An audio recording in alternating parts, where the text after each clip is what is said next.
There can be no question about the official commitment to the cause of literacy. Full stop. More funds than ever are now available. Full stop. There is also no shortage of ideas and schemes. Full stop. What will, however, ultimately matter is how well the funds are utilized and the schemes executed. Full stop.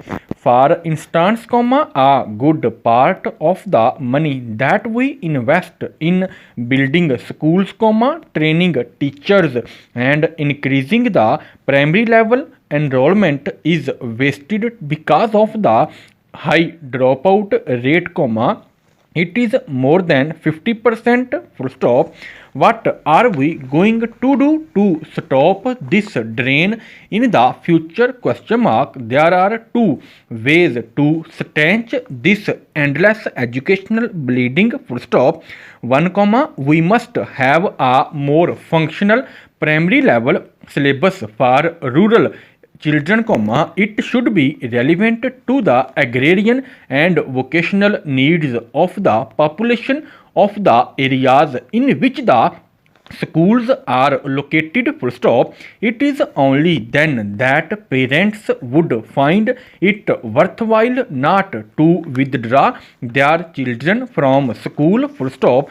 Secondly, in view of the relatively low level of income in the village, the authorities concerned should be prepared to subsidize education in the countryside by providing books and stationery free of cost to students. Full stop.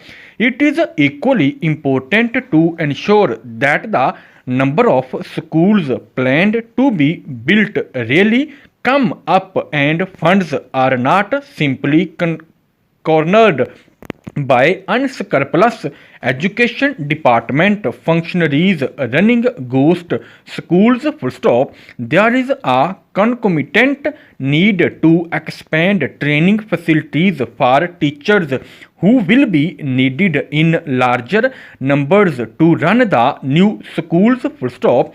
In the non-formal sector, a good beginning has been made with the opening of mosque schools. Full stop. 40,000 such schools are to be opened in the 6th plan period. Full stop. This scheme can yield the desired result only if their working is regularly monitored. Full stop. For, there have been reports that in many cases such schools exist only on paper. Full stop. Non-formal education can take many forms. Full stop. Allama Iqbal Open University and the use of school and college students to teach illiterate persons are only two examples. Full stop.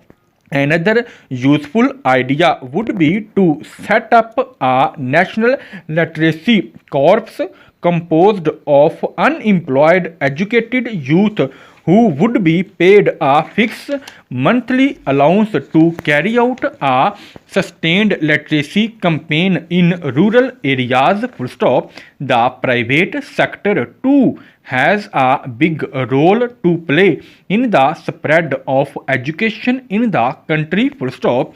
It is already doing a lot in this regard in the cities. Full stop. Given suitable incentives, it should be able to extend the scope of its activities to rural areas as well. Full stop.